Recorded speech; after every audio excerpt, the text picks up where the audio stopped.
Good afternoon. As you guys know, my name is Gabriel Dunn, and I'm very thankful for the opportunity to be able to speak to some of the members of one of the most elite, greatest martial arts gyms in the world. I mean, you guys are dedicated. You guys come here every week and you guys are legends in my eyes. And today I just want to talk to you guys a little bit about the benefits of martial arts and Brazilian Jiu-Jitsu in particular. I'm going to share with you specifically the physical, psychosocial, and cognitive benefits of practicing martial arts and Brazilian Jiu-Jitsu. I'm going to share some things with you. You've probably heard some of these things, but most of the things I'm going to share with you, you've never heard before. So just bear with me. I got involved in martial arts during a very difficult time in my life. I was going through a divorce with 3 children and worked full-time job. And it just began to get so overwhelming that I decided to take some time off work, and it was during this time that I wanted to find something to do with my kids and to get my mind off of all that was going on. And I remember my brother used to practice some martial arts. He used to wear like bathrobes and roll around. It looked kind of fun, so I thought, why not? And February of next year would have been 3 years since I started this crazy journey with all of you people. So that brings me to my first point, the physical benefits of practicing martial arts and Brazilian Jiu-Jitsu. This is probably the most obvious benefits. You get physical strength, you can defend yourself, flexibility, your balance, your coordination's improved. You combat high blood pressure, you increase your cardiovascular function, all of these things. More specifically, what if I told you that if you continue to practice martial arts, it could add up to 7 or more years to your life? Well, according to Dr. Novak, this is exactly what happens. If you practice martial arts, you can end up adding that much to your life. And another benefit is that Jiu-Jitsu, I don't know how many people I've seen with gray hair at competitions competing. So we get those benefits, all those benefits I mentioned and more, up until your hair turns white. Another thing is relatively a low risk of injury, believe that or not. An orthopedic surgeon, Dr. Scoggins and his team, they looked at this. They looked at a meta-analysis of the injuries reported at Jiu-Jitsu competitions, not just Jiu-Jitsu, but they wanted to compare it to other martial arts like Judo and wrestling, Taekwondo. And what they found was Jiu-Jitsu was very much so, it's way less you had way less of a chance to get injured practicing Jiu-Jitsu or even competing in it than any of the rest of them. For example, here's some numbers that Dr. Scoggins and his team found. You're 26 times more likely to get injured competing or training in mixed martial arts than you are in Brazilian Jiu-Jitsu. 12 times more likely to get injured practicing Taekwondo. 3 to 10 times more likely in Judo.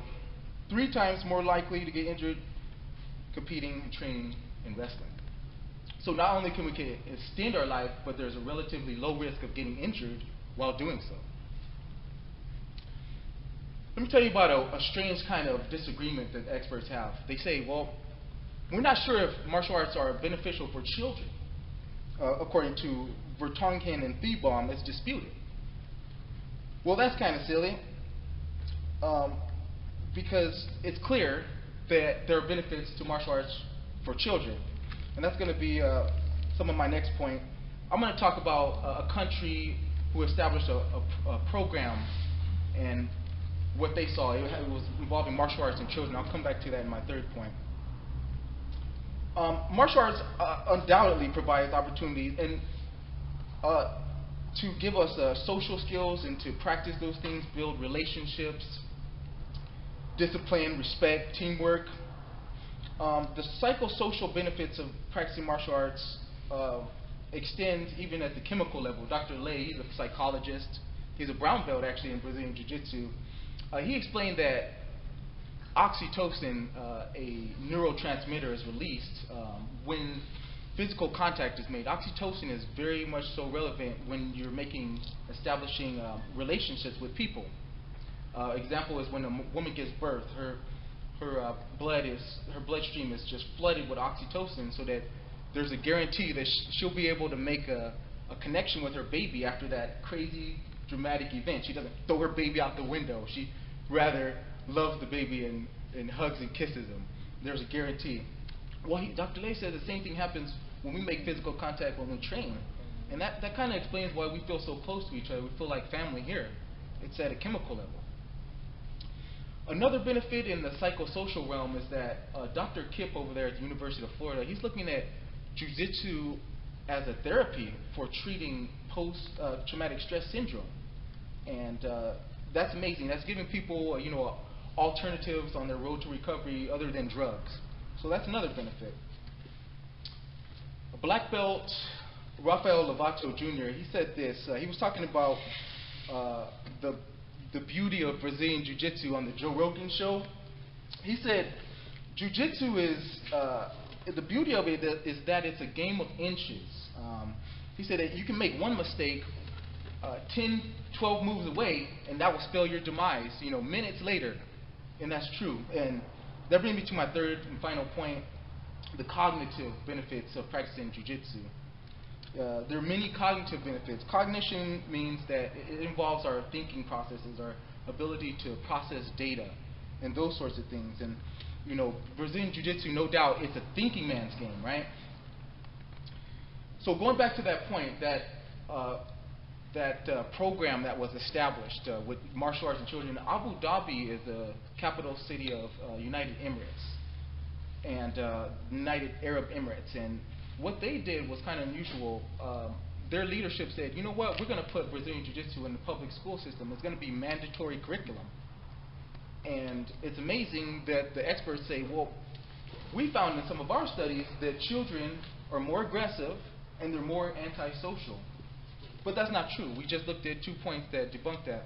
So what's going on with these children that they have no choice but to study Jiu-Jitsu? Well, Munoz et al., his team found that these kids had higher executive functioning and inhibitory control. And what that simply means, that's just a fancy way to say that they have more self-control and they can focus better on a single subject or a single task. So they saw that. They looked at that since 2008 and they saw that benefit. Another benefit of Jiu-Jitsu in the cognitive realm would be, as we get older, our vision and our senses start to fail us. Vision is probably the first one that starts to go. Some of you guys in here could say amen to that, right? Well, some researchers found, and specifically that would be Bueno et al., they found that those individuals that practice martial arts into their older age, it was very much so attenuated or slowed down the vision loss because they were practicing martial arts. They were able to sharpen their senses, so to speak, in their older age. They're constantly watching, what is that hand doing? What's going to be the next move? So it actually slows down vision loss. So we've talked about how practicing Jiu-Jitsu can benefit you physically, make you stronger. It can, extend your life. All of these things are but a few things that are the benefits of practicing martial arts and Jiu-Jitsu in particular. So it's my hope and desire that the things that we talked about today will motivate you to continue on so that you can extend your life and live a more fuller life. Thank you so much for your time.